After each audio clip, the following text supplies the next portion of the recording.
জয়গুরু। শ্রী শ্রী ঠাকুরের প্রণাম করা বিষয়ে একটি ছড়া রয়েছে, যেখানে বলা হয়েছে যে শরীর যতখানি লম্বা ততখানি দূরত্ব থেকে প্রণাম করা উচিত কাউকে। কিন্তু এমনটা কেন? এর মানে কি?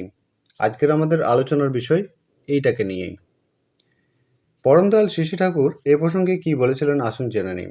একবার এক গুরু ভাই যখন পরমদয়ালকে এরকম প্রশ্ন করেন যে প্রত্যেকের শরীর যতখানি লম্বা ততখানি দূরত্ব থেকে প্রণাম করা উচিত, আপনার এমনতর একটা ছড়া আছে, এর মানে কি? তখন পরমদয়াল যা জানিয়েছিলেন তা এরকম।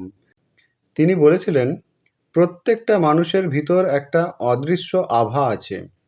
প্রত্যেকের চরিত্র, ব্যক্তিত্ব ও শক্তির একটা নিয়মিত বিকিরণ হয়, তার শরীর থেকে সেটা নির্গত হয়।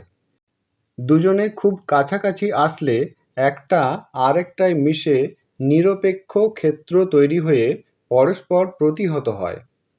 খানিকটা দূরে দূরে থাকলে সেটা হয় না, গ্রহণ করতে পারে। এতেই প্রকৃত উপকার হয়, বাধা বেশি থাকে না। দূর থেকে প্রণাম করা বিষয়ে শ্রী শ্রী ঠাকুরের এই যুক্তিসঙ্গত কথাগুলো আপনারা শুনলেন।